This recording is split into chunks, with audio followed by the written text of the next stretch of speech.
అందరికీ జై భీమ్. నిన్నటి రోజున మాజీ సీఎం జగన్మోహన్ రెడ్డి గారు వైజాగ్, అనకాపల్లి, నర్సీపట్నం ప్రాంతాల్లో స్టీల్ ప్లాంట్ కావచ్చు, అదేవిధంగా మెడికల్ కాలేజీ ప్రైవేటీకరణ గురించి నిరసన తెలియజేయడానికి నేను అక్కడికి వెళ్ళటం జరిగింది. అయితే ఆ కార్యక్రమం విజయవంతంగా జరిగిందని చెప్పుకోవచ్చు. అయితే జగన్మోహన్ రెడ్డి గారు మాత్రం జనసందోహంతో నిండిపోయినటువంటి పరిస్థితులు కనిపించినాయి. ఇది కామన్ విషయమే, అందరికి తెలిసిన విషయమే. కానీ ఈ విషయం గురించి ఎందుకు ఈ వీడియో చేస్తున్నామంటే, వర్షంలో కూడా, విపరీతమైనటువంటి వర్షంలో కూడా జగన్మోహన్ రెడ్డి గారికి అడుగడుగున నీరాజనాలు లభించినాయి ఉత్తరాంధ్రలో. మరి 2024 ఎన్నికల్లో ఉత్తరాంధ్ర నుంచి ఒక్క సీటు కూడా సాధించుకోలేకపోయిన పరిస్థితులు వైఎస్ఆర్సీపీ పార్టీకి ఉన్నాయి. మరి ఇలాంటి పరిస్థితుల్లో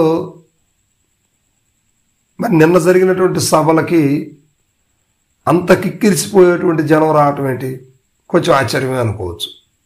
కానీ ఓట్లు, ఎన్నికలు అనేవి పక్కన పెడితే, గవర్నమెంట్ ఏర్పడిన తర్వాత, కూటమి ప్రభుత్వం ఏర్పడిన తర్వాత 3 నుంచి 4 నెలల్లోపే జగన్మోహన్ రెడ్డి గారు బయటకు వచ్చేశారు. అత్యధిక జన సమీకరణతోటి కూడినటువంటి మీటింగులు అప్పుడే మొదలుపెట్టాడు ఆయన.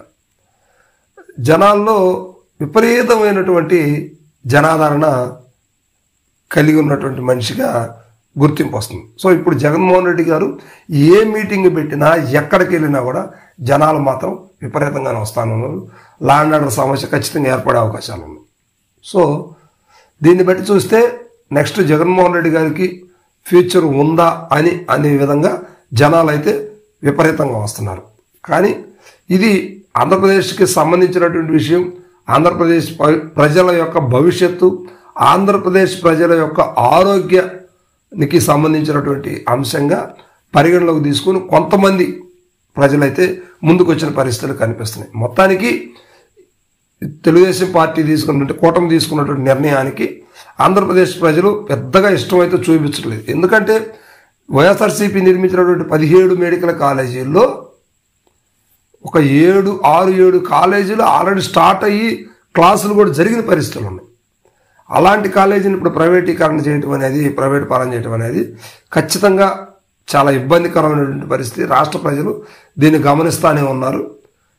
ఇది ఖచ్చితంగా ముమ్మాటి చంద్రబాబు నాయుడు చెప్పినటువంటి ఆ పని ఏదైతే ఉందో అది తప్పుడు పని, దాన్ని విరమించుకోవాలి అంటూ వైఎస్ఆర్సీపీ నినాదాలు చేసింది.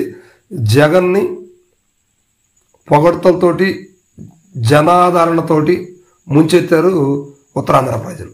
సో దీన్ని బట్టి చూస్తే జగన్మోహన్ రెడ్డి గారికి ఉత్తరాంధ్రలో క్రేజ్ తగ్గలేదు అని కనిపిస్తుంది. కానీ ఇక ఎన్నికల సమయానికి ఎలా ఉంటుంది ఏందనేది మాత్రం వెయిట్ చేయాల్సిన పరిస్థితి ఉంటుంది.